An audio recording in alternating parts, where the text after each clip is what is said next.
himay-himayin natin. Luke 16, 1-2. Jesus said to his disciples, "A rich man wanted the manager to take care of his business. But he was told that his manager was wasting money." Remember, he was told, it was not verified. The servant did not deny nor accept the accusation. The owner was just told, maybe truthfully, maybe falsely, that his manager was dishonest or wasting money. Verse 2. So the rich man called him and said, "What is this I hear about you? Tell me what you have done. You are no longer going to work for me." Nadinig pa lang naman, hindi pa talaga na-verify, pero tatanggalin na siya sa trabaho. The main lesson here, my brothers and sisters, focus on the main lesson, is accounting, auditing. The issue of wasting money that did not belong to the manager but belonged to the master. The issue here is accountability, wisdom in handling the master's resources. Another sub-issue was the position, the salary, and the tenure of the manager, na apparently walang katiyakan kasi pwede naman siyang talagang tanggalin anytime. Focus on those major issues. Luke 16, 3-4. The manager said to himself, "What shall I do now that my master is going to fire me? I can't dig ditches, and I'm ashamed to beg." So the issue here is how to secure oneself. Paano mo sisiguruhin ang iyong kalagayan sa darating na panahon? Considering the insecure situation of everyone if they are employed by someone else. So, the issue was how to secure oneself. Verse 4. Now I know what I'll do so that people will welcome me into their homes after I've lost my job. Remember, the employees then did not go to their workplace 8 to 5. Doon sila nakatira sa bahay ng mga amo nila.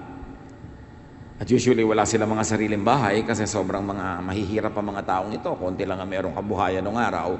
So, pagka sila ay tinanggal sa kanilang trabaho, wala rin silang titirahan, wala silang kakainin, walang lahat. So the issue here was to find security. No? Security not in one's pocket or its content, but in people's homes, which really is in people's hearts. Sabi niya, wala na ako sa heart ng amo ko, therefore mawawala na ako sa home niya. Kailangan pumasok ako sa heart ng iba para makatira naman ako sa home nila. At yun ang gagawin kong goal ngayon, to secure my future. Luke 16:4 has something to say about this issue. I know what I will do. Sabi ng easy to read version. I will do something to make friends, so that when I lose my job, they will welcome me into their homes. And the New Testament Pinoy version says, alam ko na. Kahit matanggal ako sa trabaho, may tatanggap naman sa akin sa bahay nila. Kaya meron akong dapat gawin. Focus on the main lesson. Use worldly position, power, wealth, and resources to make friends. To do good to people, to invest in earthly goods in eternity. Ang issue dito ay ang paggamit ng earthly goods for eternal, for social, emotional, and spiritual gain. Namili kasi, granting na guilty siya, may maling pinili itong manager na to, itong empleyadong ito. Gain money, but lost the confidence, the love, the affection, the heart, and therefore the home of his master. Sa kanyang pagpapahalaga sa pera, ang nawala yung amor sa kanya ng kanyang amo. Kaya mawawala na siya sa buhay ng kanyang amo. So, nakita niya na ang pagkakamali. Yung hindi niya pinahalagahan yung pagmamahal, yung pagpapahalaga ng kanyang amo, Kaya ngayon, nire-repere na niya yon. Pwede naman siya talaga magupit pa dahil nasa poder pa siya, nasa position pa siya. Pero kung kukupitin niya yun, ilalagay niya uli sa bulsa niya, mauubos ninyo na agad. So sabi niya, nawala ang pag-ibig, ang amor sa akin ng aking amo. Therefore, ang kailangang magkaroon na kapalit, pag-ibig, amor ng ibang tao rin naman. Lumabas ako sa puso niya, kailangan pumasok ako sa puso ng iba. So, ginawa niya yung ginawa niya. Luke 16:5-7. Then one by one, he called in the people who were in debt to his master. He asked the first one, "How much do you owe my master?" 100 barrels of olive oil. The man answered. So the manager said, "Take your bill and sit down and quickly write 50. So binawasan niya yung utang, naging 50 na lang. Sabi siyempre nung nagkakautang, thank you ha. Bukas mag-lunch ka sa bahay." Then the manager, verse 7, asked someone else who was in debt to his master, "How much do you owe?" 1,000 bushels of wheat, the man replied. The manager said, "Take your bill and write 800. Binawasan ng 200 na kaban ng trigo ang utang. Thank you ha, bukas mag-dinner ka sa bahay." What this man did in the parable was he created goodwill, friendship. He created a safety net for himself. Not in terms of cash kupit, not in terms of cash savings, but in terms of goodwill that he planted in people's hearts. Are you bothered by the ethical issue? First of all, let's understand how to understand parables. Jesus told them a parable. The first part of the parable only gives a setting, a context. It does not give the lesson. The first part of the parable does not really matter, like the first part of a bugtong. Marami sa inyo familiar pa sa bugtong. Yung hindi pa familiar, get familiarized with it right now. I'll give you one bugtong. Sagutin nyo sa katabi nyo, ha? Paunahan. Isda ko sa Maribeles, nasa loob ang kaliskis. Sagot? Sili. Bakit sili? Yung clue ba doon nasa isda ko sa Maribeles? Pwede namang isda ko sa Tondo, isda ko sa Zamboanga. So the first line doesn't matter. The real story is, nasa loob ang kaliskis. Di ba? Nandun ang istorya, nandun ang sagot. Kasi, alam naman, bumugtong ako sa inyo, sabihin ko agad, nasa loob ang kaliskis. Ha? Ano yun? So may dekorasyon na first part. Isda ko sa Maribeles, nasa loob ang kaliskis. Pero ang sagot nasa part 2, wala sa part 1. It doesn't matter kung isda ko sa Marikina, isda ko sa supermarket. It never matters. What matters is, nasa loob yung kaliskis. Kasi yung mga buto ng sili, nasa loob yung sili, korting isda. Another bugtong. Panahon na para manalo yung talo kanina sa katabi niyo. Heto na si Ingkong, bubulong-bulong. Ano? Bubuyog. Di ba yung bubuyog? Pwede ko rin naman sabihin, heto na ang lamok, bubulong-bulong. Pero ang point here is, does it matter kung heto na si ate, heto na si lola, heto na si tita? No. The important part of the bugtong is yung bubulong-bulong. Kasi yun ang magbibigay ng sagot, bubuyog. Pero hindi ka naman magbubugtong bigla ng bubulong-bulong. Walang sense. Walang ganda. O, ito pa. Heto na si kaka. Bubuka-buka ka. Gunting. Kasi di ba bubuka-buka ka yung gunting. Pero kahit na heto na si Santa Claus, bubuka-buka ka, it doesn't matter. Ang mahalaga yung bubuka-buka ka. Ganon din ang pag-unawa ng parable. Yung first part doesn't matter. The lesson is not there. Kaya maguguluhan yung iba, bakit nandaya siya? Bakit dinaya niya? Bakit? Hindi. Ang mahalaga yung part 2. He earned goodwill with people by using material resources. So the first part of the parable, like in the bugtong, should not be seriously factored in the extraction of the lesson or the teaching. Literary style yun. You've got to be familiar with the literary style of ancient times, and in this case, of biblical times and places, to unlock the mystery of the parable. Otherwise, malilito ka kasi bakit siya pinuri, nandaya na nga. Yung amo pang dinaya ang nagpupuri. Parang nonsense. Pero kasi binibigyan natin ang halaga yung part 1. Hindi yun importante. No? Ang mahalagang aral ng parable ay nasa second part o nasa ibang parts. Kaya pag bawat element ng isang parable, binigyan mo ng meaning, ng theology, makakagulo-gulo ang pagkuha mo ng lesson. At ito ang second part ng parable, Luke 16:8. The master praised his dishonest manager for looking out for himself so well. That's how it is.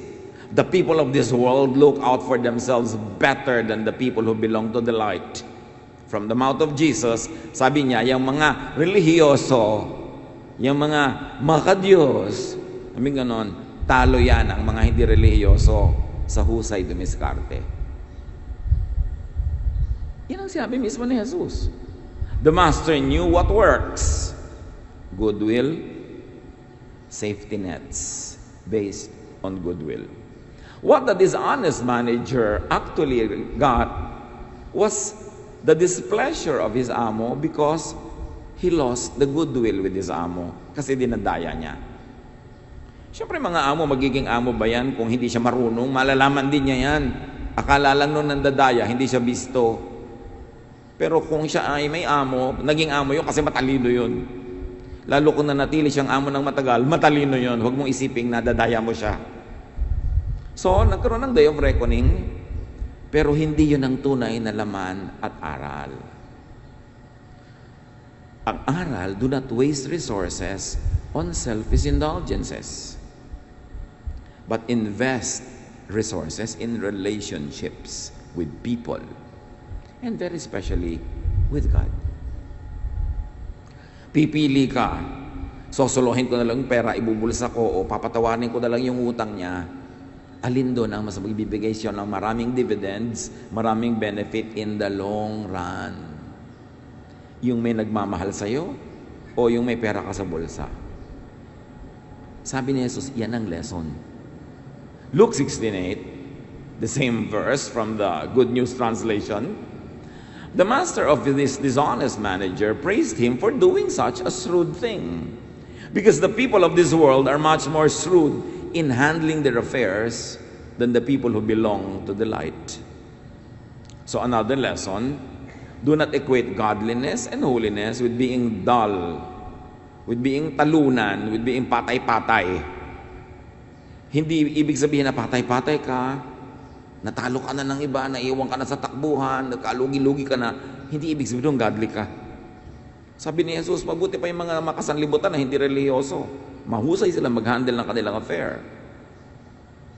Dapat creative, dapat listo, dapat smart. Kasi yung iba, nasa kanilang pagbabadal-banal, alam na nilang maling ginagawa nila, sinasamantala na sila, tinatalo na sila, kawawa na sila, sabi pa, bahala na si Lord, bahala na si Lord. Tapos pagka hindi sila binigyan ng kailangan nila, nagtatampo kay Lord, nagtataka. Sabi ni Jesus, tularan nyo yung mga tao hindi masyadong relihiyoso. Wise sila sa buhay. Marunong silang gumamit ng resources. Kaya pinuri niya itong manager na ito sa kwento. May resources siya, pwede niyang solohin na lang, pero hindi, in-invest niya in friendship. In-invest niya in people's goodwill. Because in the long run, that would serve him better than having money on his own pocket, which can run out.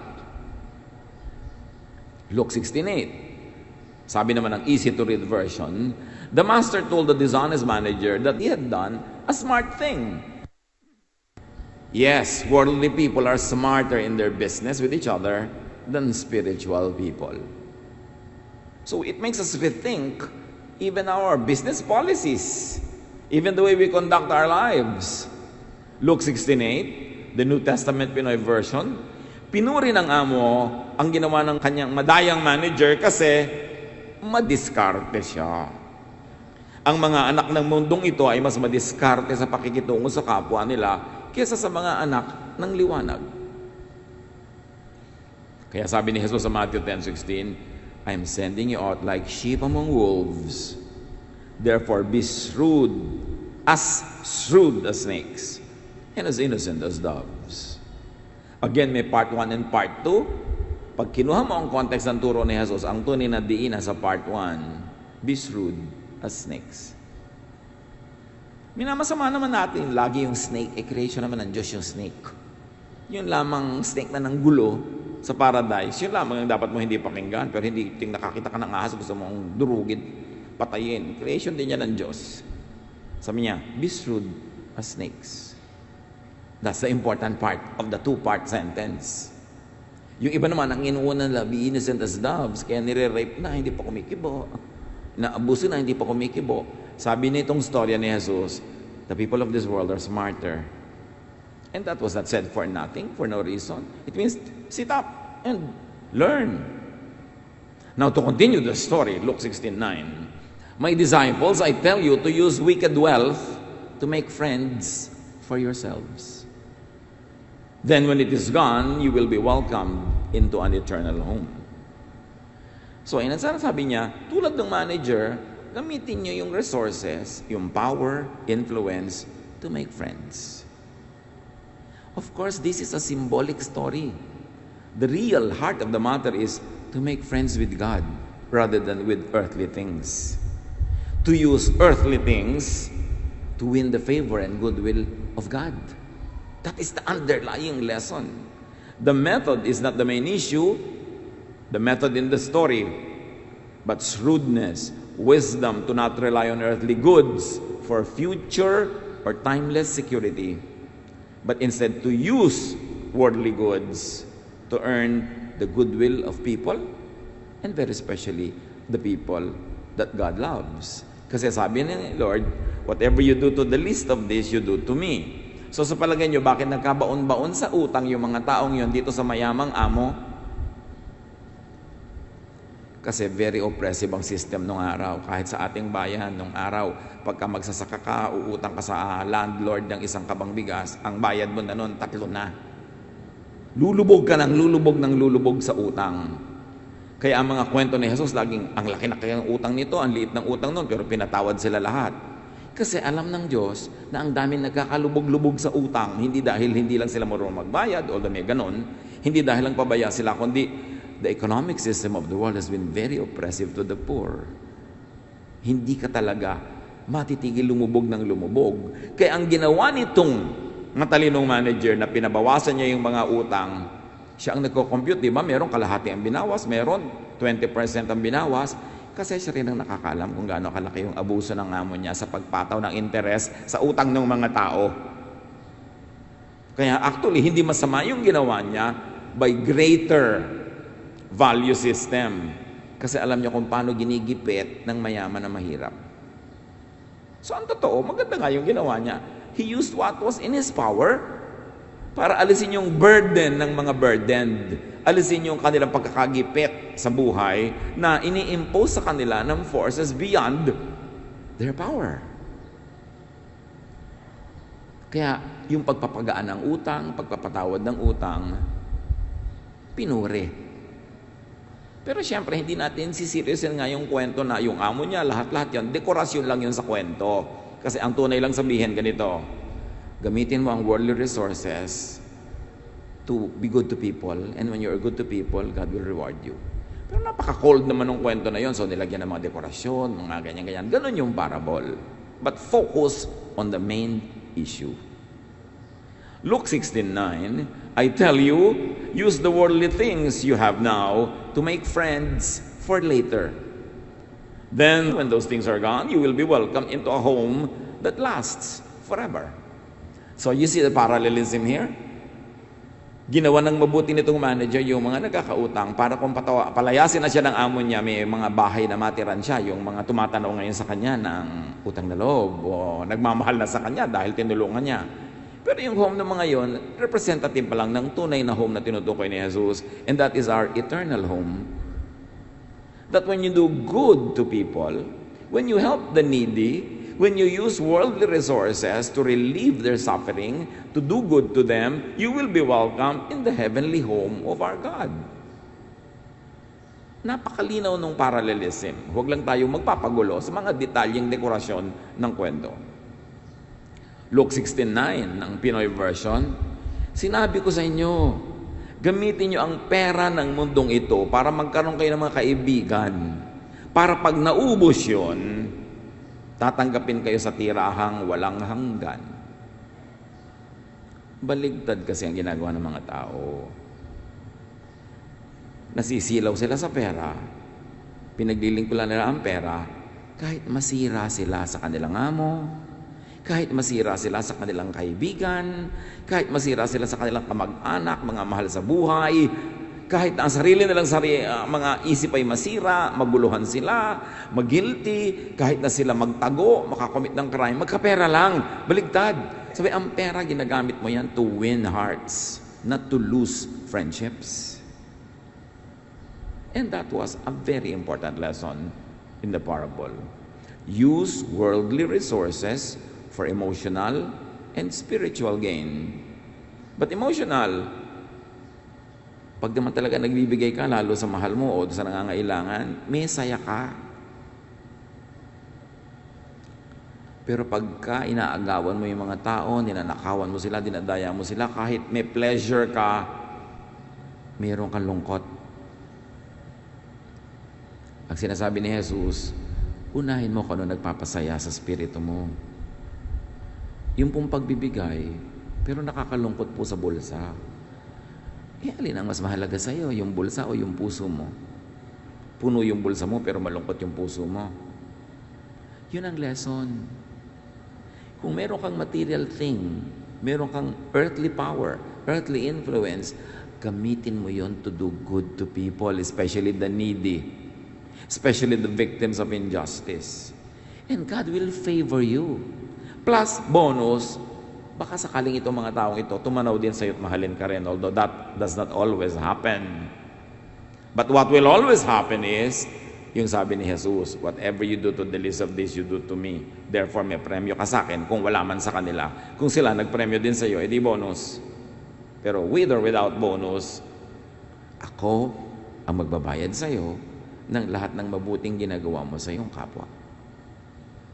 Luke 12:33 to 34, sabi ni Jesus doon sa taong, what must I do to have eternal life? Sabi niya, sell your possessions and give it to the poor. Again, to the poor. Provide purses for yourselves that will not wear out, a treasure in heaven that will never fail, where no thief comes near and no moth destroys. For where your treasure is, there your heart will be also. Yung sinasabi, gusto ko pang sumunod sa inyo. Gusto mo talaga, ibenta mo na lahat ng pera mo, bigyan mo sa mamahihirap. Kasi yung purse mo ngayon, yung pitaka mo ang laman pera, nauubos yan, nananakaw, nade-devalue. Dapat ang pitaka mo, ang laman, yung kayamanang hindi nananakaw, hindi nade-devalue, hindi nauubos. At ano yon? Yung favor ng God na nabibigay sa'yo kung nalulugod ang Diyos sa'yo. Sino makakapigil sa Diyos sa i-bless ka kung gusto niya? Pero wala rin makakapilit kung ayaw niya. So unahin mo, sabi niyo, seek first His kingdom, His righteousness, His ways, His methods, and all this will be yours also. Pero anong inuuna mo? To please God. Kasi pag natutuwa sa iyo ang Diyos, sinong makakapigil sa Diyos na pagpalain ka? At ibinigay na sa atin ang isa sa mga pinaka-sure ways to please God. To serve, to help the needy, the sick, the weak, the suffering, the stressed, the tired, the hungry, the cold, the naked. Sure way yun into God's heart. No religious label, no religious ritual. It is universal. It always works. What good will it be for someone to gain the whole world, things, yet forfeit his soul, his feelings? Or what can anyone give in exchange for their soul? Sometimes soul and spirit are used interchangeably, but if you'd like to oversimplify, a person, a human being, is body, soul, and spirit. The body comes from the ground, the spirit comes from God, the soul is the personality, the emotion. Yun ang unique to everybody. All the spirit that comes from God comes from the same God. So magkakamukha yun. All the body are the same kasi galing sa isang lupa. But nagkakaiba-iba tayo sa soul, sa personality, sa feelings. Kasi yun yung pinagsama-samang body and spirit and our experiences. Kaya yung soul, pwede mo rin basahin yun na feelings, emotion, personality. Sabi ganon, anong mabuting magagawa sa'yo kung napasayo ang lahat ng things, pero feeling bad ka naman? Feeling lonely, feeling sad, feeling isolated, feeling guilty. Kung gusto mong basahin yung soul as the personality, kung gusto mo siyang basahin as spirit, lalo na, anong mabuting din napala mo na kinuha mo lahat ng kayamanan ng bundok ito para yung kaluluwa mo na pahamak in eternity? Both readings tell you, choose right. Like the man in the parable, ginamit niya yung material things, yung material wealth, yung pera, to make himself feel good, to make others feel good, and that was a better safety net for his future than putting money in his own pocket. Napakarami ng mga magkakamag-anak, magkakaibigan na nagkasira dahil lang inuna pera. Yun ang pinagkagawan, doon nagdayaan. Pero marami kang nakuha, marami kang nadaya, marami kang ilagay sa bulsa mo. Pero tignan mo naman yung mukha mo, manalaming ka. Masaya ka ba? Masaya ba ang pakiramdam mo? Dapat ang tao huwag padaya. And that is the main content of the story. Matthew 13, 45 to 46. Sabi ni Jesus again, the kingdom of heaven is like a merchant looking for fine pearls. When he found one of great value, he went away and sold everything he had and bought it. It can be read to have eternal value, yung storya, like the kingdom of God is the kingdom of God there beyond in eternity. But the kingdom of God there can also be read as the reign of God in your heart now. Sabi ganon, ikaw, merchant ka, naghahanap ka ng talagang mahalin at magandang perlas. Pag nakita mo yon, ibebenta mo lahat ng pera mo, lahat ng ari-arian mo, para mabili mo yung gusto mong perlas. Ibig sabihin, ganon din ang paghahari ng Diyos. Kung mahalaga sa iyo maghari sa iyong puso, ibig sabihin magkaroon ka ng kapayapaan, katahimikan, magkaroon ka ng contentment, ng peace of mind. May ganon, abay magbayad ka. Bayaran mo yung pearl of great value. Ang bayad doon kumisan, may chance ka mandaya, hindi ka nandaya. May chance kang mang-isa, hindi ka nang isa. May chance ka magsamantala, hindi ka nagsamantala. Kasi mas mahalaga sa iyo yung pearl of great value, the reign of God in your heart. At matalino ka pag yun ang pinili mo. Because ang mahalaga, naghahari ang Diyos sa iyong puso, tahimik ang iyong loob, hindi ka hinahabol ng guilt, hindi ka hinahabol ng law, at nalulugod ang mga tao sa iyo. Luke 18 and 22. A certain ruler asked him, "Good teacher, what must I do to inherit eternal life?" And listen, eternal life can mean life beyond, after this life on earth, but it can also mean eternal life as in a timeless, spaceless presence of God in your heart right now. Because when you enter into the presence of God, even you're alive here in the flesh, but in your heart, in your mind, you enter the presence of God. God ruled in your life. It's like you are entering eternity. It's like having a slice of heaven advanced to you now. It's like having eternal life for the future experienced now. Read it both ways, because the original text could mean both ways. Sabi nun niya, good teacher, what must I do to be happy in the future? What must I do to be happy now? Both could be read that way. At sabi niyang kanyang Diyos, sell everything you have and give to the poor, and you will have treasure in heaven. Then come follow me. And treasure in heaven can mean rewards in the next life, or it can mean that nice, beautiful, peaceful, godly feeling in your heart right now. So you have a slice of heaven now. Kaya nga ang prayer, tinuro ni Jesus, thy kingdom come. Hindi sinabing, let me go to your kingdom. Thy kingdom come. Thy will be done on earth as it is in heaven. In other words, when what happens in your life today is what God would like to happen, then heaven is advanced to you. You feel it. You know it. You enjoy it. You don't have to die to experience heaven, because you can experience slices of it, embassies of heaven, in moments when God is really ruling your life, in the choices you make, in the things that you do. Hindi mo kailangan mamatay para maramdaman ang langit. May mga butil-butil, pira-piraso ng langit na nararamdaman, na-enjoy ang mga tao. Ngayon pa man ay nabubuhay sa kalooban ng Diyos. So read here, The idea why the man would be blessed was detachment from material things and attachment to what really matter, goodwill of fellow humans and the goodwill of God. Sa pagpapatuloy, Luke 16:10-11. Anyone who can be trusted in little matters can also be trusted in important matters. At si Jesus na nagsasalita dito, no? Not longer through the mouth of the master in the story. But anyone who is dishonest in little matters will be dishonest in important matters. If you cannot be trusted with this wicked wealth, who will trust you with the true wealth? Ibig sabihin, kung sa pera lang, di ka mapagkakatiwalaan, paano ipagtitiwala sa iyo ang heavenly spiritual wealth? Patunayan mo muna na sa maliliit na bagay, tulad ng material things, trustworthy ka. Pag trustworthy ka, palaki ng palaki ang binibigay sa iyo. Pagka hindi ka trustworthy, paliit ng paliit, parang doon sa parable of the talents. Yung little na nga na meron siya, binawi pa kasi hindi sulit yung pagtitiwala ng kanyang amo sa kanya. So, kung may dinaya man sa kwentong binasa natin, ang dinaya ay earthly amo, the worldliness. Sinabi na natin, ba't nalubog sa utang yung mga tao sa kanya? Malamang napataw siya ng pataw ng interes. Dagdag ang interes, hindi na makaahon. So, siya man ay dinaya. Ang tunay na dinaya ay hindi siya, kundi yung ideya ng pagiging worldly at pagiging mandaraya, pagiging sobrang materialistic. Because in the story, the amo could have been the one who was really very, very materialistic. To the point that when you betray the amo, you betray the idea ruling the life of the amo, which is naninikil sa mahihirap, nagsasamantala sa mga kawawa.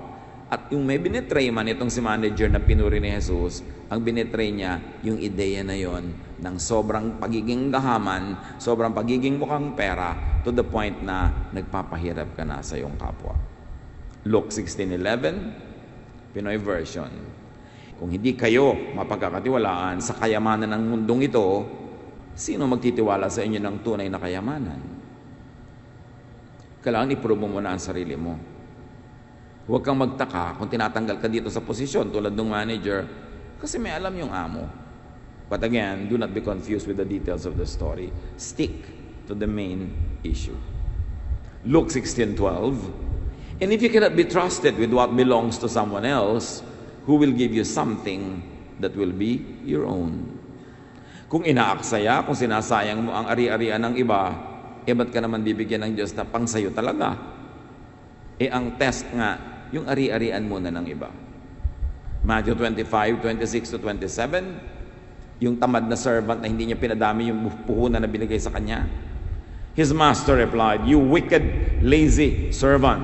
You should have put my money on deposit with the bankers so that when I returned, I would have received it back with interest." Alam niyo yung kwento, 3 servants binigyan ng iba-ibang halaga para mamuhunan, malaki, medium at small.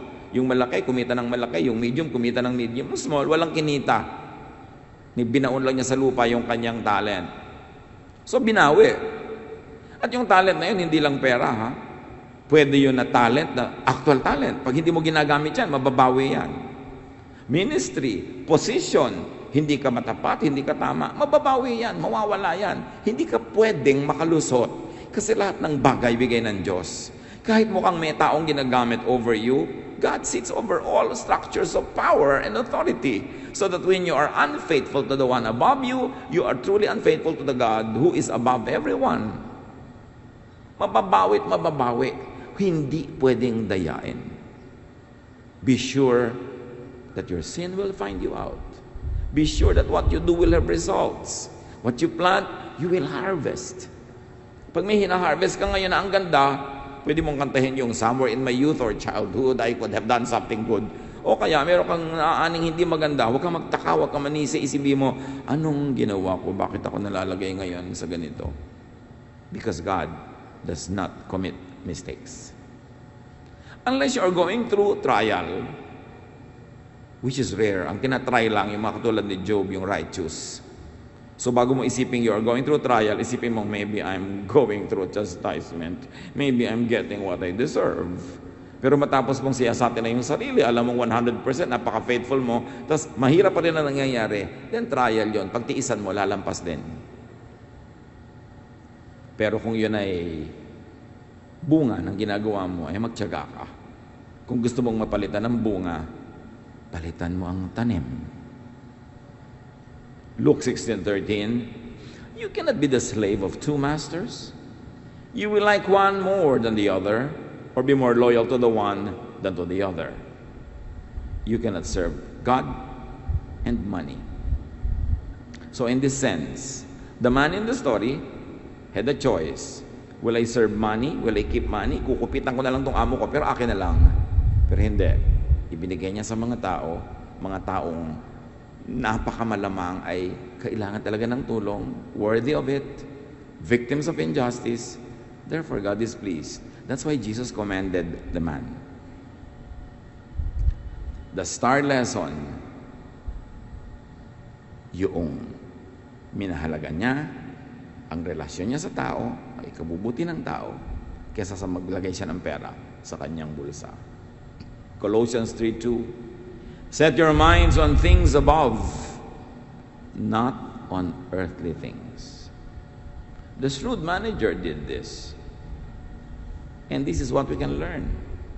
Invest in the kingdom of God, which could mean invest in the hearts of people. Invest in their goodwill. Invest in helping them, in caring for them. And surely you know that you are investing in eternity. Matthew 6:19-20, Jesus says, do not store up for yourselves treasures on earth, where moth and vermin destroy and where thieves break in and steal. But store up for yourselves treasures in heaven, where moths and vermin do not destroy and where thieves do not break in and steal. You can read, store up for yourselves treasures in heaven, as doing religious, worthy things so that you will have a reward in heaven. But you can also read it, that heaven is in your heart now, so that you will feel heavenly. You will feel the presence of God and enjoy it. Store treasures in the heart, not in the pocket. Unahin mo what makes you feel good, especially helping people. What makes you feel good, especially in obeying God, rather than in obeying the call of materialism that makes you feel bad. Rather than being able to cheat, getting benefits from the cheating, but it makes you feel bad. And it destroys and cuts your relationship with everyone around. Huwag kayong padaya. Unahin nyo yung heaven. Heaven can be there after death. Heaven can be here in the heart, in the mind. Dun tayo mag-invest. What will make you feel good? What will make you feel happy? What will make you contented? What will make you feel not guilty? What can set you free from worry? Sabi ko nun, invest in your heart. And invest in the work of God if you are thinking of heaven in eternity. What the shrewd manager cheated was the world, materialism, attachment to the world. He cheated the system that was prevalent. Resources are best invested in goodwill and relationships, in securing the future, in securing even eternity future. Doon dapat ilagay ang ating mga investments. The best savings and security is not money, which will run out, because if so, the manager should have saved his own money. The best savings is not position or work, but investment in good deeds, in goodwill. Yung may mga utang sa parable, they were poor, ginigipit, kapos, weak, pressured, tired. They are the people that Jesus cares for the most.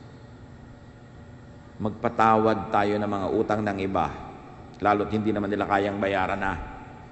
Mas pahalagahan na natin yung maganda nating relasyon kaysa yung singil ka ng singil. Di ka rin naman makasingil, nagagalit pa sila. At nagagalit ka dahil nagagalit sila. Wala rin naman nangyayari. Write off na nagiging dahilan para sila maging kaibig-ibig. Ano-ano ba ang mga katangian ng Panginoon na talaga namang kaibig-ibig? Matthew 3:13-15, ang atin pong tutunghayan. Then Jesus came from Galilee to the Jordan to be baptized by John. But John tried to deter him, saying, I need to be baptized by you, and do you come to me? Jesus replied, Let it be so now. It is proper for us to do this to fulfill all righteousness. Then John consented. Napakaganda pong window into which we can look at the character of Jesus. So let's take a look at what the Lord did. Mula po sa Galilea, siya nagpunta sa Jordan River. It was a journey that could have taken him 25 kilometers of walking. Hindi madali. Siya ang anak ng Diyos, hari ng mga hari, tagapagligtas ng daigdig, but he submitted himself to a public baptism, to an ordinance that was only for humans. He submitted himself to the ministration of a prophet who was just a man. An exalted prophet maybe, but in the presence of Jesus, he was just a man. And he submitted himself to the ministration of what you might call a subordinate. He humbled himself before John, who for all intents and purposes was an inferior. Isipin ninyo na ang Panginoong Jesus maglalakbay ng malayo, maglalakad, pupunta kay Juan para magpabautismo. John, who was full of the Spirit, quickly understood the implications. And John did not want to place himself above Jesus. He tried to stop the Lord. Nung makita ni Juan na etan dito ang Panginoon at magpapabautismo sa kanya, sabi, naku, hindi po yata tama ito. Hindi bagay. Pinigil ni John, subalit hindi napigil ang Panginoon. Sabi ng Panginoon, hayaan mo na. Tuplin natin ang lahat ng mga tamang gawin. At least for now, let us do all of this because this is proper. Si Juan, nasa Matthew 3:11, sinasabi niya sa mga tao, I baptize you with water for repentance. But after me will come one who is more powerful than I, whose sandals I am not fit to carry. He will baptize you with the Holy Spirit and with fire. Kung minamalaki na ng mga tao ang ginagawa ni John, sabi ni John, maliit na bagay ito. Binabautismahan ko lang kayo ng tubig na nanggagaling dito sa ilog na ito. May kasunod ako, may darating na pinaghahawian ko ng daan. Siya ang the real thing, sabi niya. Siya ang magbabautismo sa inyo ng Espiritu Santo at ng apoy. Siya ang tutupok ng inyong mga kasamaan at mga karumihan at maglilinis sa inyo na hindi ako karapat-dapat na bitbitin ang kanyang sapin sa paa. Pagkatapos, narito ngayon ang Panginoong Jesus, magpapabautismo kay John, baligtad. But Jesus insisted. For now, sabi niya, sige na. It is proper and in order to complete the requirements. It is the proper, the correct, the beneficial thing to do at this time. So what can we learn about the Lord here? That the Lord was proper. He was proper. He obeyed the rules. He did not seek VIP treatment. And he showed and he led the way. Sabi naman niya sa John 14:6, I am the way. His way is the way. It is not just a way among many ways. It is the way. Kaya nakikita natin dito, napakagaling niya. Kung saan niya pinapupunta at pinadadaan ang kanyang mga tagasunod, ang kanyang mga anak, nauna na niyang daanan. Maging ang pagsunod sa tubig ng bautismo, sinunod niya. Wala siyang ipinagagawa sa atin na di niya naunang gawin. Wala siyang kabanalan, pagtitiis, pagsasakripisyo na hinihingi sa kanyang mga anak na hindi na niya naunang ginawa pa. Sa katunayan, may mga ginawa siyang hindi na niya ipinagagawa sa atin. Tulad ng mamatay sa krus, mapako doon. Ginawa na niya para sa atin. Subalit may mga ginawa siyang marapat lang sundin at sundan ng lahat ng kanyang mga anak. 1 Peter 2:21, to this you were called, because Christ suffered for you, leaving you an example that you should follow in His steps. Kaya maging sa simpleng-simpleng pagsunod sa tubig ng bautismo, tayo ba'y nakasunod na dyan? O do we think we're exempted? Kung ang Panginoong Jesus, na hindi naman niya tunay na kailangan yun, ay nagpasailalim sa pagbabautismo, lalo naman ang kanyang mga anak. At lahat ng kanyang pinadadaanan, pwedeng pagkatiwalaan. We can trust the map that Jesus gives us because He had passed that way Himself. Kumisan po ako'y naiimbita ang inyong lingkod sa iba't ibang mga churches kung saan saang dako. Hindi naman lahat ng lugar ay madaling hanapin. At kumisan magpapadala sila ng mapa na talaga naman pong kuminsan ay mawawala ang inyong joy pag sinunod nyo yung mapa dahil ang gulo. Malelate pa kayo sa pupuntahan ninyo dahil ang nakakaintindi lang ng mapa yung mga taga-ron sa lugar na yon. Meron pa ako nakitang mapa, dito ka makakarating, may note, 2 kilometers before the Catholic Church. Paano kung malalaman na 2 kilometers na before the Catholic Church? Before nga. Naiintindihan nila dahil taga-ron sila. Meron pang kalsadang putol to poblasyon, pero doon ka pupunta. Paano kung malalaman na yung kalsadang yun ng to poblasyon kung hindi naman ako taga-poblasyon? Mahirap sundin ang mga mapa, lalo't ginagawa ng mga tao na hindi user-friendly ang pananaw. Pero ang mapa na ibinibigay sa atin ng Panginoon, dinaanan niyang lahat na test na niya. So alam niya pwedeng pagkatiwalaan yon. Pag sinabi ni Lord, lumiko ka sa kanan, dumiretso ka, umakyat ka, sundin dahil nadaanan na niya. Kung ano pa man ang mga makikita nyo mga kapatid sa Biblia, mga katuruan ng Diyos, sinasa nyo parang hindi yata ito practical, parang mahirap to sundin, magtiwala dahil ginawa na ng Panginoon yon. Now, sa simpleng ginawa ng Panginoon na pagsunod sa tubig ng bautismo, may mga malalalim na katuruan na maaari nating makita. Let's take a look at what the Lord taught and teaches through His humility and propriety. Two very simple acts that He did. Matthew 3:16-17 sa pagpapatuloy ng ating binasa kanina. As soon as Jesus was baptized, He went up out of the water. At that moment, heaven was opened, and He, referring to the Lord Jesus Christ, He saw the Spirit of God descending like a dove and lighting on Him. And a voice from heaven said, "This is my Son whom I love. With Him I am well pleased." And He, the Lord Jesus Christ, heard it. After the event, because of the event that the Lord was humble, the Spirit of God descended and lighted on Him. And the Father in heaven affirmed Jesus as His Son, beloved by Him, pleasing to Him. Jesus saw and heard these wonderful events. His humility and correctness made Him see and made Him hear. Tayo po ba nakakakita ng dapat makita? Nakakarinig ng dapat marinig? Maaaring may mga bahagi ng ating buhay na merong dapat na tayong nakita, karunungan, realization, katotohanan, pero hindi natin nakita dahil tayo nagmamataas. Maaaring merong pagtutuwid, direksyon na ibinibigay, pero hindi natin marinig dahil tayo binibingi ng ating mga kataasan, mga kayabangan. Pag tayo hindi na lumalagay sa lugar, sobrang taas ng pagtingin sa ating sarili, nabubulag tayo sa mga dapat makita. Nabibingi tayo sa mga dapat marinig.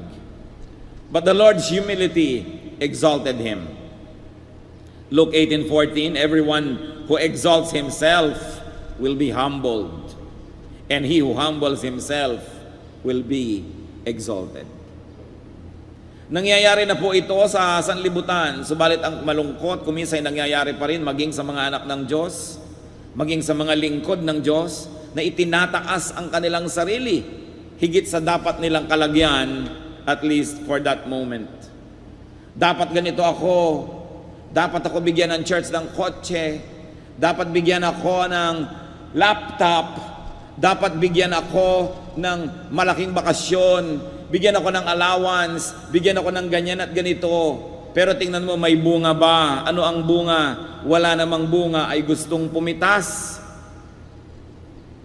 Kasi nagmamataas, itinataas ang sarili. Dapat by now ay ganito na ako, dapat ay umasenso na ako. Wala po bang Diyos sa langit na nakakakita ng lahat ng bagay? Isang Diyos na makatarungan na hindi ka ba niya bibigyan ng dapat mong matanggap kung talagang karapat-dapat? But a person can only known by his fruits. Sabi ni Lord, you will know them by their fruits. Huwag kayong padadaya sa mga pangako. Huwag kayong padadaya sa mga magagandang salita. Huwag kayong mga padadaya sa nakikita niyong potential, sapagkat potential parang yon. Sinusukat ang isang tao, lalot ang Kristiyano, lalot ang lingkod ng Diyos sa kanyang bunga, sa kanyang nakaraan, hindi sa kanyang ipinapangakong darating pa lang. Kasi baka tayo matanso, maraming mga tubog sa ginto. Akala mo ginto, pero hindi pala. Nung nabasa ng suka, nalaman mo, tanso. Sapagkat itinataas ang sarili, nakabaligtaran ng nakakapagpalugod sa Diyos.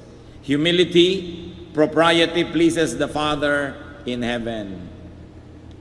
Dahil ang Panginoong Yesus ay nagpakambaba, nadinig niya ang tinig ng Ama sa langit, ikaw nga ang anak kong kinalulugdan ko't aking pinakamamahal. At ang Espiritu ng Diyos ay lumapag sa kanya na mistulang kalapati, napuspos siya ng Espiritu. Nakikita, nadidinig yung patotoo ng langit na ito nga'y kinalulugdan ng Diyos. Baka tayo'y madaya, mga kapatid. Kailangan nakikita at nadidinig na kinalulugdan nga ng Diyos ang ating pagtitiwalaan.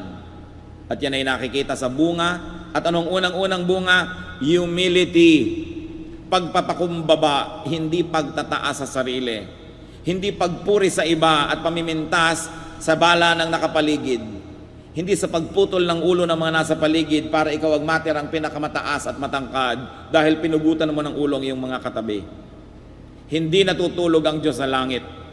Siya'y may katarungan at ibubunyag niya ang lahat ng ating mga kayabangan, ang ating mga kapalaluan, ang ating mga pagmamataas. May itinuturo dito ang Panginoon sa atin sa pagpunta niya kay Juan Bautista. Go to your John the Baptist. Go to the Lord's prophet, to the Lord's anointed, go to the Lord's instrument. Siya ang pupuntahan, hindi siya ang papupuntahin sa atin. Mahirap ba sa Panginoong Jesus na sabihin, tawagin niyo si John at bautismohan ako dito. Pero siya ang nagsadya. Siya pa nga ang anak ng Diyos. Pero siya ang nagsadya doon sa lingkod ng Diyos. 2 Kings 1, 9-10, meron pong isang haring palalo. Ang lakas ng loob na ipatawag ang propeta. Then he sent to Elijah a captain with his company of 50 men. Biro nyo, isang kapitan sa hukbo at may kasamang 50 sundalo. The captain went up to Elijah, who was sitting on the top of a hill, and said to him, Man of God, the king says, come down. Sabi ng kapitan, lingkod ng Diyos, pinatatawag ka ng hari, manaog ka. Elijah answered the captain, If I am the man of God, may fire come down from heaven and consume you and your 50 men. Then fire fell from heaven and consumed the captain and his men. Isipin ninyo. Sabi niya, lingkod ng Diyos, bumababa ka dyan, pinapatawag ka ng hari. Sabi naman ng propeta, kung totoo ang sinabi mo na ako'y lingkod ng Diyos, kung gano'n ako'y pinagpapalat pakikinggan ng Diyos, nawa ay umulan ng apoy at masunog kayong lahat dyan. And instantly, umulan ng apoy at nasunog nga silang lahat. Isang leksyon, huwag nagmamataas, huwag ipinapatawag ang lingkod ng Diyos, kahit ka donor, kahit ka nagbibigay. Do not make God's servant come to you unless you are bedridden or in prison. Alam niyo ng Diyos, kaya malaki yung itinuturo niya, visit the sick, visit those in prison, kasi alam niya hindi makakalapit sa mga lingkod ng Diyos. So sa ganung mga pagkakataon, dapat ang lingkod ng Diyos ang lumapit. But on all other instances, you go to the servant of God, just like Jesus did. Siya na nga yung hari ng mga hari, ginawa niya, tapos tayo pa, ang hindi sumunod doon. Let your John minister to you. No matter how superior you may feel, no matter how superior you may think of yourself, or no matter how superior you may actually be, submit to God's chosen servants. Hindi komot meron kang PhD in English literature, ayaw mo nang umattend sa Bible study na hindi makapronounce ng F ang teacher. Kasi hindi naman grammar school yon. Ngayon, siyempre maganda kung nakakapronounce ka ng V at F. Pero huwag mong hayaan na yung edukasyon mo at yung sa palagay mo yung mataas mong kalagayan ay maging hadlang para ka magpakumbaba sa presensya ng lingkod ng Diyos. Kung siya man ay hindi nagkaroon ng pribilehiyong magkaroon ng mataas sa pinag-aralan. kung siya ang ginagamit ng Panginoon, ay magpakumbaba ka. Nakita niyo po yung qualification ng Panginoon at ni John the Baptist, pagkalayo-layo naman noon, sobrang layo, pero siya ay nagpakumbaba. Si John ayaw nga sabi niya, hayaan mo na, itong marapat, itong tama, gawin natin. Hebrews 13:17, obey your leaders and submit to their authority. Gaano karaming mga anak ng Diyos ang nag-o-obey sa kanilang leaders at nagsasubmit sa authority? Kutakot-takot ang pakiusap, tapusin niyo po ang message, tapusin niyo ang closing prayer, tapusin niyo ang closing song. Ang mga anak ng Diyos, pag naisipang tumayo at umalis, alisan na, di baling maabala yung ibang nagwa-worship pa. Liban na lang, of course, sinisikap nyo lamang na umattend ng service, pero magtatrabaho pa kayo mamayang 10 o'clock, papasok pa kayo sa inyong opisina o sa mall o kung sa kayo namamasukan, o kailangan nyo isugod sa ospital dahil pumutok ka inyong abdo. Pero ba't hindi matapos-tapos ang worship service? Ayaw masiksikan sa pinto, nagkakandara pang lumabas, ba't nagmamadali? Yung pag simpleng-simpleng pakiusap na yun ay napakahirap sundin. Sabi, obey your leaders and submit to their authority. Gaano karaming mga assistant pastor, mga choir director, mga Sunday school teacher o principal ang hindi sinusunod ang kanilang pastor. Nagre-rebelyon. Gusto magtayo ng sarili nilang mga kaharian. Obey your leaders and submit to their authority. Whoever aspires to be a leader must first be obedient to his own leader. Kaya kung hindi siya obedient, nakikita nyo na, hindi ito ang material to become another leader. Huwag tayong mapadaya sa mga pangakot, magagandang mga salita. Si Hitler may napakagandang magsalita, subalit napahamak ang halos ay kalahati ng mundo dahil sa ganda niya magsalita at mga nahikayat na sumunod sa kanyang mga panunukso. Ano po ang sabi ng Hebrews 13:14? They keep watch over you as men who must give an account. Obey them so that their work will be a joy, not a burden, for that would be of no advantage to you. Masyado pong casual ngayon ng maraming Kristiyano. They obey only as their convenience allows. They obey only as they deem fit. But on all other areas, ang sarili na nila ang kanilang sinusunod. Kaya nawawala yung kapangyarihan ng church, nababawasan yung kapangyarihan ng fellowship ng Panginoon na dapat sana isang marching, conquering, victorious army. But what happens to an army when there is insubordination? It will collapse. That's why it is important to obey the chain of command. What else does the Lord teach us through His humility? Be sensitive to moments that require submission and humility. Do not be consistently high or glorious or above others. Do not desire to be above others. Ang itinuturo ng Panginoon, magpaligsahan kayo sa pagpapakumbaba, hindi sa pagmamataas, hindi sa pagyayabang. Maging sa mag-asawa, mga kapatid. Hindi ba higit lalo kayong mai-inlove sa inyong asawa kung siya'y mapagpakumbaba sa inyo? Hindi yung ang yabang-yabang niya. Hindi yung tinatrato kayo na para kayong basahan. Yun na lang gusto niyang panoorin ang mahalaga, yung gusto niyang panoorin hindi na. So siya ang may hawak ng remote parate. Naranasan niyo na bang iabot sa inyo ng asawa, eto ang remote darling, ikaw naman ang masunod. Hindi. Ako nagbabayad ng kuryente. Ako may hawak ng remote. No? Naging mas mahalaga na ba sa inyo kung anong ayaw niya, giniginaw na pala siya, gusto niyo temperature ng aircon, kayo naman gusto niyo parang nakanong kayo sa Alaska. So magbalot ka dyan, gusto ko malamig. Hindi ba nawawalan yung pag-ibig, unti-unting nababawasan ng konti-konti, pero patuloy na nangyari yan, araw-araw, linggo-linggo, buwan-buwan, taon, mamaya, gusto na makipaghiwalay sa inyo? Kasi wala nang mahanap na iibigin. But if we outdo one another in being humble, especially mag-asawa, sa palagay ko, 99% ng mga paghihiwalay mababawasan. Yung pagpapaka-humble. Hindi pagka nagagalit na, nagsusumbatan. Ako ang kumikita dito, dinampot lang kita sa lusak. Nagsusumbatan. Ang ganda-ganda ko nung araw, pinakasalan kita, etong nangyari sa akin. Kaya nawawala ang pag-iibigan because people become proud. Romans 12:3, do not think of yourself more highly than you ought, but rather, think of yourself with sober judgment. Ibig sabihin ng sober, yung hindi laseng. Sabi yung iba, laseng ang pagsukat nila sa sarili. Nalalasing sila, hindi tama ang kanilang judgment. Akala nila ang taas-taas nila. Akala nila ang runong-runong nila. Akala nila ang galing-galing nila. Sabi, think of yourself with sober judgment in accordance with the measure of faith God has given you. So mahalaga po, lagi tayong magpakumbaba. Pwedeng magaling na magaling tayo sa isang area of our life, pero on all other areas, may mas magaling na sa atin. The more specialist you become, the less you know about everything else outside of your area of specialty. Kaya dapat mas magiging humble ka pa. May 3 kang buhol-buhol na PhD, mas maging humble ka. Siguradong wala ka ng oras para pag-aralan ng ibang bagay. So sa mga bagay na yon, mangmang ka. Kaya dapat tayo ay mapagpakumbaba. What else does the Lord teach us? Be proper. Lumagay sa lugar. Kung ikaw ay may organisasyon, ikaw ay isang may sinusundan, maging masunurin. Meron ka ng mga pinamumunuan, mamuno ka talaga. Hindi ka naman makapamuno.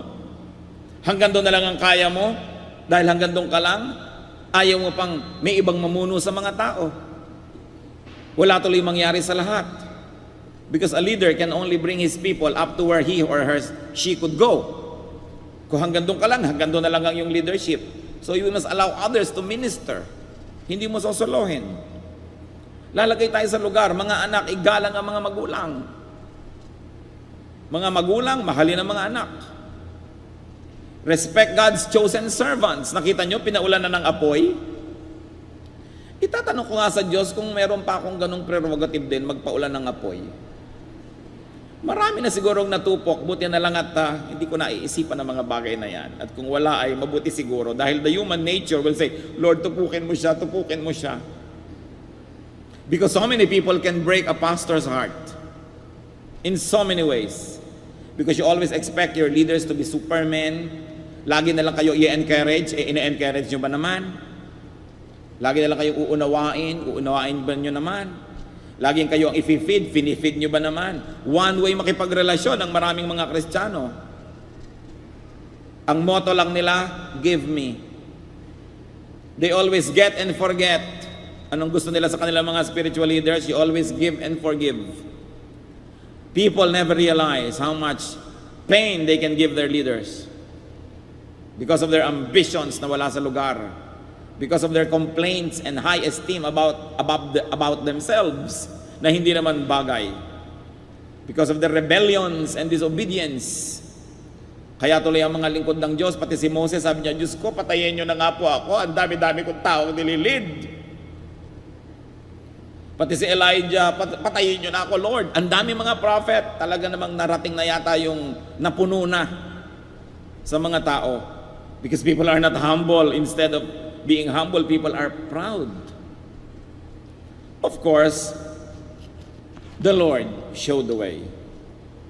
And another lesson is to fulfill all righteousness. Do not cut corners. Do not insist on personalized treatment, on being exempted from the rules. Maraming mga Kristiyano lagi gusto exempted. Meron lang tayong evangelism class. Pwede ba exempted na ako dyan? Sa growth na ako pupunta. Gusto lagi exempted. Magaling ako sa pinanggalingan ko, leader ako, pero malay namin dito kung saan ka nang galing. So we like to be sure. So can you not obey the rules? If everybody would like to be accommodated, ang gulo na ng mundo, wala nang susunod sa batas. Even religious personages and VIPs can be guilty of this. Ayaw sumunod sa mga regulasyon. Pag magpe-pray na ang elder, ang pastor, o mag-pray na kayo, pwera na siya, hindi na siya makikipray. O mag-fast kayo, mga prayer warriors, pero yung siya hindi nagpa-fast. Exempted, the Lord showed the way. He got his feet wet. He led the people.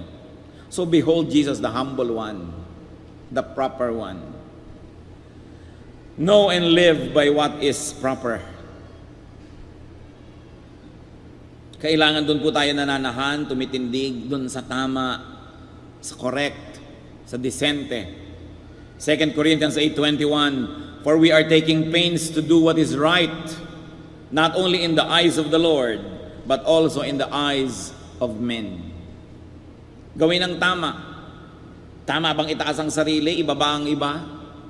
Tama bang pintasan ang iyong organisasyon para magmukha lang na ikaw ang tama? Tama bang pagmukhain mong masama ang iba para lang pagmukhain mo ang sarili mong mabuti? Kung meron po tayong mga tanong na dapat itanim sa ating laging isip, pwede niyong idikit sa inyong refrigerator, isulat sa inyong mga bulletin board. A beautiful question to always ask is it proper? Is it proper? Merong isang rebellious teacher, merong isang rebellious na assistant, merong isang rebellious na ganito. Is it proper to support them? Is it proper? Tama ba? Yun ang itanong. Is it the proper way? May nagmamataas, papalakihin mo palalo yung ego. May nagrereklamo, lalo mo pang susulsulan. May nagagalit, lalo mo pang gagalitin. Is it the proper way? Or should we give balance? Kaya kung minsan may mga tao nagpapakounsel sa inyong lingkod, kung minsan gusto na yatang sumama ang loob, akala laging kinakampihan ko yung kanilang isinusumbong. Pero di ba yun ang tama? Pag may nagsusumbong sa iyo, pag may nagagalit, bigyan mo naman siya ng balance, bigyan mo naman, baka naman hindi ganoon, baka ganito naman yung ibig sabihin ng kinakalaban mo. Hindi yung gusto mo lang kampihan ka ng kampihan ng kampihan. At siyempre, pag yung kabila naman ang kausap, ganun ka rin naman. May kabutihan naman siguro ito, isipin mo rin, baka naman nagkakamali ka. Maliban na lang ang gusto nyo sa counselor, sul-sol. At kakampihan kayo lagi agad. Di hindi tayo nagka-balance. Kaya ba nagpapa-counsel, tatanungin ko, teka muna kapatid, gusto mo bang humingi ng payo o gusto mong humanap ng kakampi? Linaw-linawin mo kung anong pakay mo. Kasi kung kakampi lang ang hanap mo, hindi ka dito dapat maghanap. Maghanap ka sa iyong mga mag-anak. Alam niyo naman, maraming ka mag-anak, bulag. Kahit ano na ang ginagawang kasamaan ng mga anak, kakampi pa rin. Kahit anong kamalian. Nakakita na ba kayo ng magulang na yung anak ko kasi masama na-influence tuloy yung mga kabarkada niya? Wala pa akong nadinig na ganun. Mabuti ang anak ko, masama ang mga kabarkada niya, siya ang na-influence. Siyempre yung mga magulang naman ng kabarkadang yun, yun din na sinasabi, mabuti ang anak ko, yung kabarkada na yun ang masama. Dapat ang mga magulang hindi bulag. Maraming mga kasamaan ng ating mga anak ay hindi tuloy na puputol, hindi na itatama dahil kinukonsente. Lagi na lang inuunawa. But look at the Lord Jesus Christ. His humility teaches us that if we are wrong, we are wrong. If our children are wrong, let's admit it. Hindi lagi natin yan na ipaglalaban. Hindi natin kailangan ng kakampi. Ang kailangan natin yung katotohanan, yung tama, yung mabuti. So the Lord is really very lovable. What He did by going to John accomplished another thing. He honored and endorsed John. Si John ba naman na mula pa sa pagkabata ay nagtitiis na hindi kumain ito, hindi uminom noon, hindi gawin ito dahil siya isang lingkod ng Diyos? So the Lord endorsed him before everybody. Look, I am Jesus of Nazareth, the Son of God, but I submit to His baptism. In-honor niya yung lingkod ng Diyos. Of course, a practical lesson we can learn is to honor God's faithful servants. Remember, faithful servants. Hindi lahat ng servants faithful. 1 Timothy 5:17, the elders who direct the affairs of the church well. Merong well, hindi basta nagdidirect. The elders who direct the affairs of the church well are worthy of double honor. Especially those whose work is preaching and teaching. To honor, the Lord did that to John. He honored John. Kaya tayo po, kung sinasabi nyo, great kayo, marunong kayo, magaling, the truly great can do good by lifting others with their attention, with their presence, with their recognition. Kung kinikilala kayo ng lipunan na achiever, mahusay, magaling, tapos nagsasubmit kayo sa isang Bible study leader na maaaring simpleng tao, at least during the Bible study, no? Binibigyan nyo siya ng encouragement. Binibigyan nyo siya ng dangal sa harap ng maraming tao. Pero yung hihiya-hiyain ninyo, sa palagay nyo, mas marami kayong alam, paglalaroan ninyo at lilituhin nyo nagtuturo sa inyo, kaya marami tuloy natatakot magturo. Then you don't advance the work of God. If there is really glory in your personality, if that is really possible at all, rub your gold on others. Kung kayo isang mahal na tao, by attending a Bible study, you glorify the group and you honor the leader. Nakakatulong kayo. Kaya bilib na bilib po ako sa ilang mga taong talagang dapat kinikilala na sila, bantog na bantog. Halimbawa si Dr. Lucrecia Casilag, National Artist for Music. Pero kitang-kita ko po siya sa kanyang mga kilos, kung may mga struggling musicians, mga nag-uumpisang musical groups, pupunta siya, makikinig, a-attend, dadalo. Hindi siguro para matuto pa siya dahil napakarami na niyang alam, pero kung ano man ang meron siya na dangal, inililipat niya doon sa kanyang pinupuntahan para umattend siya. If you think you're a very important person, then you should go to events that are not so important so that you can give importance to it and so that you can encourage people. It is important to be like that, to be supportive. Meron naman akong isang kilala na sikat din on a national level sa pagsasayaw. Pagkatapos merong isang nag-uumpisa palang magturo nung sayaw sa isang seminar. Pagkatapos magturo, tumayo siya at sinira niya lahat yung itinuro nun. Sabi niya, ako ang authority, hindi ganyan, ganito dapat. Nakasbasag siya ng puso ng isang nag-uumpisa pa lamang. Hindi naman ikamamatay yung nadinig ng mga nakinig, hindi niya kailangang ibahin dun sa oras na yun mismo. Ito'y maling paggamit ng authority or glory. If you think you are very good, encourage those who are just starting. Don't kill their enthusiasm. Kaya mahalaga yung pagiging mapagpakumbaba. And we should love the Lord for His humility, for His propriety, His social correctness, and to love the Lord for His respect for the system. Meron siya respeto dun sa system. And if you're going to love people for humility, for their propriety and respect for the system. Brothers and sisters, let's be more personal. Let's be more lovable by being humble ourselves, by our correctness and properness, by our respect for the system. Let's be like Jesus. And one reminder, do not abuse the humble. Hindi naman kung may mapagpakumbaba ay aapihin mo na. Hindi kung may mapagbigay at mapagpaubaya ay lagi nang ikaw ang mauuna. Recognize and do not abuse other people's humility so that you will encourage them to continue being humble. And you will teach lessons to those who are watching that they too can be humble because the humble people don't get